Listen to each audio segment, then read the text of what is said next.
आइए अब सुनते हैं आचार्य चतुर्सेन शास्त्री की कहानी का हृदय की परख का भाग दूसरा। कहानियों के माध्यम से हम उनमें मौजूद भावों को, संवेदना को अपने हृदय से जोड़ लेते हैं। उसके किसी भी चरित्र को कहीं ना कहीं हम स्वयं से जोड़ते हैं या अपने परिवेश से जोड़ते हैं। तो आइए सुनते हैं कहानी हृदय की परख का भाग दूसरा। बसंत का मनोरम काल है। सूर्य निकल तो आया है किंतु अभी बहुत ऊंचा नहीं उठा है। उसकी सुनहरी किरणें अभी समीप के ऊंचे पर्वतों पर पड़ रही हैं। सरला चुपचाप अपनी अटारी पर बैठी उस पर्वत श्रृंग के निकट उड़ते हुए पक्षियों को स्थिर नेत्रों से देख रही है। कभी कभी सामने के झरने पर जाकर उसकी दृष्टि रुक जाती है। कैसी कैसी भावनाएं, कैसी कैसी कल्पनाओं की तरंगें उसके हृदय में उठ रही हैं। इतने ही में पीछे से किसी के आने की आहट सुनकर सरला पीछे को मुड़ी। देखा तो सत्य आ रहा है। उसे देखते ही सरला खड़ी होकर बोली, आओ सत्य, क्या गायें दोहली? हाँ। और भेड़ें? वह देखो जंगल को जा रही हैं। और शिशु कहाँ है? सत्य ने कहा, शिशु बड़ा ही बदमाश है। यह देखो, उसने मेरा सारा कुर्ता चबा डाला। मैं बैठा बैठा गायें दोह रहा था, पीछे आकर वह चबाने लगा और जब मैंने उसे फटकारा तो टक्कर मारने को दौड़ा। मैं उससे नाराज होकर आया हूँ। सरला ने कहा, इसमें नाराज होने की क्या बात थी सत्य? देखो, हिरन आदमी के पास भी नहीं फटकते। उसने तुमको अपना समझकर यह विनोद किया होगा। इससे क्या तुम्हें नाराज हो जाना चाहिए? देखें, तुम्हारा कुर्ता कहाँ से खराब हो गया है, लाओ मैं उसे धो दूँ। सत्यव्रत ने तनिक सिटपिटा कर कहा, ना सरला, मैं उससे सचमुच नाराज नहीं हूँ और उस बेचारे को इस बात का ज्ञान ही कहाँ है। यह देखो, मैं अपना कुर्ता भी धो आया हूँ। सरला ने तनिक आग्रह के भाव से कहा, किंतु सत्य, वे वैसे अज्ञानी नहीं है। शिशु अज्ञानी हो सकता है तो तुम्हारे पास, यदि वह ज्ञानी होता तो तुम्हारे पास आकर ढिठाई कैसे करता? तुम उसका बुरा नहीं मानोगे, यही उसे कैसे मालूम होगा? सत्य ने कुछ लज्जा की हंसी हंसकर कहा, अच्छा, तुम्हारी बात ही ठीक है सरला, पर यहीं बैठे बैठे तुम क्या कर रही हो? चलो सामने के झरने में चलकर स्नान करके आएं और कुंज की छाया में बैठकर बातें करेंगे। सरला चुपचाप उठकर खड़ी हो गई। दोनों जंगल को चल दिए। शिशु भी उछलता छलांगे मारता उनके पीछे पीछे चला। अभी धूप अच्छी तरह से नहीं फैली थी। दोनों झरने के निकट जा पहुंचे। पास ही एक स्वच्छ पत्थर की शिला थी। उसी पर दोनों बैठकर झरने की शोभा निहारने लगे। सत्य बोला, सरले, उस परम पिता को धन्यवाद देना चाहिए जिसने मनुष्यों के लिए ऐसे सुंदर पदार्थ रचे हैं। मनुष्य चाहे कैसा ही संतप्त अथवा व्याकुल हृदय क्यों न हो, वह यहाँ आकर एक अद्भुत शांति पाता है। उसके हृदय में बहुत ही अच्छा बोध प्राप्त होता है। इस मूक निर्जीव सौंदर्य में इतना आकर्षण क्यों है सरला? सरला ने तनिक गंभीरता से कहा, तुम्हारी बात बिल्कुल सत्य है, किंतु क्या तुम इसका कारण नहीं जानते? असल बात तो यह है कि मनुष्य यहाँ आकर अपनी तुच्छता, हीनता और अकर्मण्यता का वास्तविक बोध करता है। जिसे लोग मूक और निर्जीव सौंदर्य कहते हैं, उसे हम अपनी भाषा में स्थिर और निश्चल सौंदर्य कह सकते हैं। जो सौंदर्य किसी चाहक की कामना करता है, वह ऐसा स्थिर नहीं रह सकता। रात में, दिन में, अंधकार में, प्रकाश में, गर्मी में, वर्षा में, चाहे जब आकर देख जाना, यह सौंदर्य ऐसा ही देख पड़ेगा। तुम इसके चाहक बनकर आए हो, पर तुम्हें दिखाने को ही उसका यह श्रृंगार नहीं है। यह इसका वास्तविक और सहज श्रृंगार है। हमारे पास यह सब नहीं है। हमें यह दुष्प्राप्य है। हम केवल चाहक को दिखाने के लिए ही सजते धजते हैं और श्रृंगार करते हैं, पर वह स्वाभाविक नहीं होता। इससे अस्थायी होता है। यही कारण है कि हमारी आत्मा इसके लिए ललचा जाती है। ऐसा ही लालच तुम्हें उत्पन्न हुआ है। इतना कहकर सरला इस भाव से सत्य का मुँह देखने लगी कि इसे मेरी बात ठीक जची हुई है या नहीं। सत्य ने कहा, इस निर्जीव और मूक सौंदर्य में तुम क्यों ऐसी महत्ता स्थापन करती हो, इसे मैं नहीं समझ सकता। सरला ने तुरंत उत्तर दिया, तुमने समझने की चेष्टा नहीं की, नहीं तो यह कोई गूढ़ बात नहीं है। देखो, वह जो गांव में मंदिर है उसकी पूजा सब लोग कितने काल से करते आए हैं। कितने लोग नित्य सिर झुकाते हैं, कितने लोग हाथ जोड़कर स्तुति करते हैं, कितने मान्यता मानते हैं और कामना करते हैं। कामना पूरी नहीं होती तो भी उन पर अश्रद्धा नहीं होती। लोग यह ख्याल भी नहीं करते कि यह पत्थर की प्रतिमा है, प्रत्युत यही समझते हैं कि देवता की प्रसन्नता हम पर नहीं हुई। इस भावना का कारण क्या है? पिता माता स्वामी की सेवा करने पर यदि फल प्राप्ति नहीं होती तो लोग उधर से उदासीन हो जाते हैं, कितने ही बिगड़ भी बैठते हैं। उन्हें सभी सच्चे हितैषी जान समझ कर भी लोग वैसा स्थिर भाव नहीं रखते जैसा कि पत्थर की प्रतिमा में। इसका कारण यही है कि वहाँ अत्यंत निरपेक्षता है, नितांत निष्प्रह भाव है, हद दर्जे की स्थिरता और निश्चलता है। आज यदि बालाजी की प्रति मूर्ति किसी का मान अपमान स्वीकार करने लगे तो सच जानो आज ही श्रद्धा उठ जाए, कहकर सरला सत्य का मोह निहारने लगी। सत्यव्रत का मन न जाने कहाँ कहाँ भटक रहा था। कॉलेज की भारी भारी पोथियों में जो कुछ उसे न मिला वह उसे झरने की बूंदों पर लिखा दिखाई देने लगा। वह आज सरला से ब्याह का प्रस्ताव करने की लालसा लेकर उसे हृदय से लगाने की लालसा से यहाँ आया था, पर उसके जी में ऐसा होने लगा कि इस देवी के चरणों में अपने हृदय के सारे पुष्प बिखेर देना चाहिए। सरला सचमुच उससे ऊंचे और बहुत ऊंचे पद पर प्रतिष्ठित है। सत्य के मन में ऐसा बोध होने लगा कि सरला से ब्याह का प्रस्ताव करना उसका अपमान करना है। सत्य इसी कारण स्तब्ध और नीरव बैठा रहा। सरला ने कहा, क्यों सत्य चुप क्यों हो? क्या तुम्हें मेरे वचन पर प्रतीति नहीं होती है? सत्य ने तुरंत ही हड़बड़ा कर कहा, नहीं नहीं सरला, कभी नहीं, मैं तुम्हारे वचन पर पूरी आस्था रखता हूँ। सरला बोली, तो तुम चुप क्यों हो? क्या तुम्हें भी मेरी भांति आत्मग्लानि हुई है? बोलो, मैं जानती हूँ तुम उच्च हृदय के अधिष्ठाता हो। सत्य ने कहा, सचमुच आत्मग्लानि तो हुई है, पर तुम्हारी तरह विशाल भावों से नहीं। सरला, तुम्हारी मेरी क्या तुलना? जब तुम झरने के साथ अपनी तुलना कर रही थी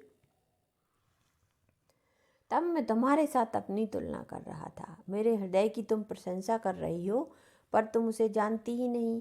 वह तो अत्यंत क्षुद्र है। जो गुरु है, जो शिक्षक है, जो महान है, उसे वह केवल विनोद की सामग्री समझता है। देवी जिसको तटस्थ होकर पूजा करनी चाहिए, उसे वह सेवा में लेना चाहता है। दयामयी, इसकी शांति का तुम उपाय नहीं कर सकती क्या? यह व्याकुलता, यह अतृप्ति असह्य तो है, पर एक अनिर्वचनीय सुख इसमें मिलता है। इस सब का अर्थ क्या है? सरला ने अत्यंत स्नेह से युवक का हाथ पकड़कर कहा, शांत हो सत्य, शांत रहो। मैं तुम्हारा मतलब समझ गई हूँ, पर इतनी आत्म प्रताड़ना की जरूरत नहीं है। देखो, मनुष्य वासनाओं का दास है, उसमें फंसना कुछ अप्राकृतिक नहीं है। उस पर विजय पाना ही वीरता है। आओ हम सब उस पर विजय पाने की प्रतिज्ञा करें। पर सरला, क्या प्रतिज्ञा मात्र से ही विजय मिल जाएगी?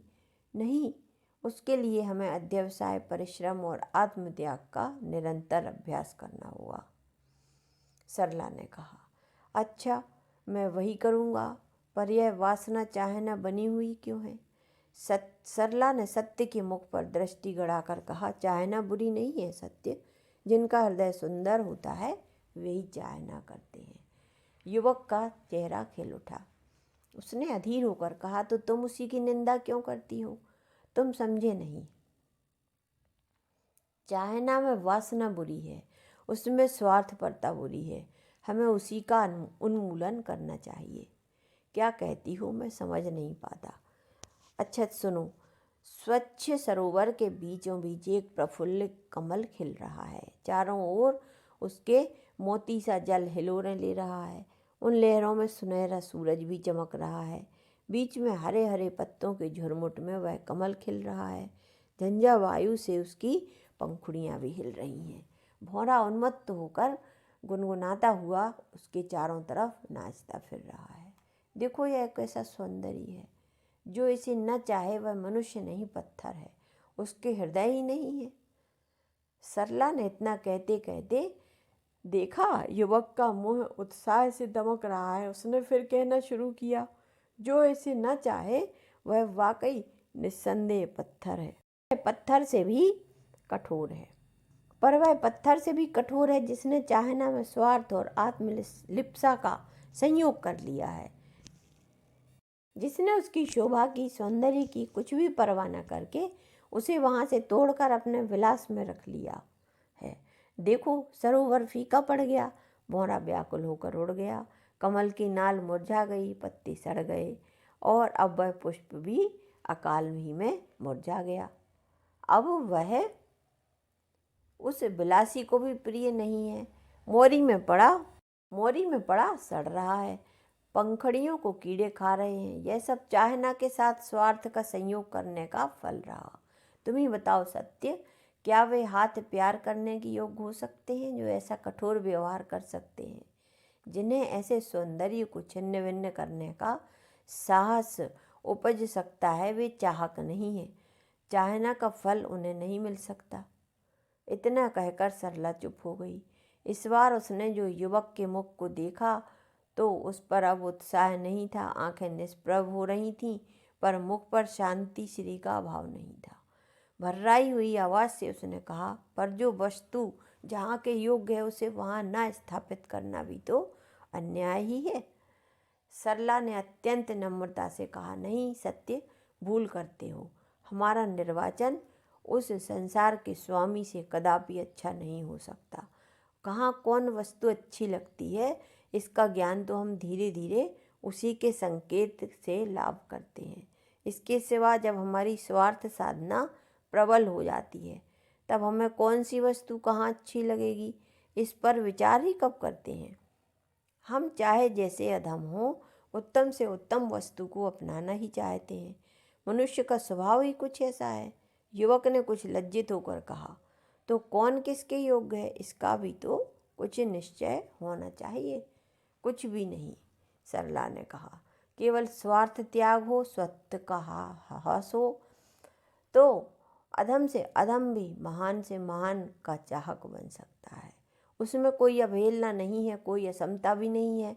भौरे से कमल की क्या समता है, शबरी से राम की क्या समता है। युवक की गर्दन झुक गई, लाज से उसका मुख लाल हो आया। उसने देखा सचमुच मुझ सा अधम कोई न होगा। ऐसी पवित्रता की मूर्ति, ऐसे देवोपहार योग्य कुसुम को मैं अपनी लीलावती विलास की सामग्री बनाना चाहता हूँ। छी छी। युवक उठ खड़ा हुआ। उसके उद्वेगपूर्ण नेत्रों को देखकर सरला ने कहा, ऐसा क्यों? बैठो, ऐसी अस्थिरता क्यों? तुम तो बात काटकर युवक ने कहा, महामहिमामयी, तुम्हें प्रणाम करने को जी चाहता है। मैं नरक का कीड़ा तुम्हारे आंचल के स्पर्श के भी योग्य नहीं हूँ। सरला ने उसका हाथ पकड़कर जल्दी से कहा, छी, फिर आत्म प्रताड़ना। मैं क्या तुम्हारे पूजा के योग्य हूँ? नहीं तो देखो, मेरे पास जो कुछ है उसे तुम ना ले सकते हो ना मैं दे सकती हूँ। पर देखो पानी के बुलबुलों की गति।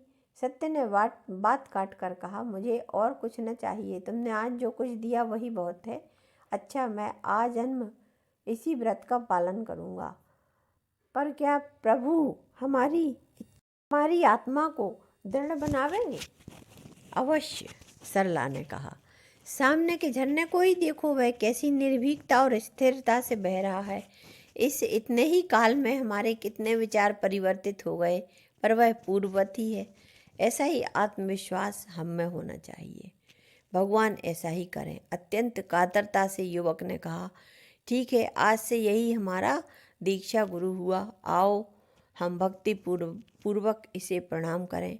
यह कहकर सरला घुटने के बल बैठ गई और चांदी के समान स्वच्छ मस्तक उस हरी हरी घास पर झुक गया। सत्यव्रत ने भी मंत्र मुग्ध की तरह सरला का अनुकरण किया। सूरज अब बहुत ऊंचा चढ़ाया था और धूप फैल गई थी। इस दिन के बाद सरला और सत्य में अजीब परिवर्तन हो गया था। सरला आठों पहर सत्य के साथ रहती, पर वह सरला के लिए सदा व्याकुल रहता।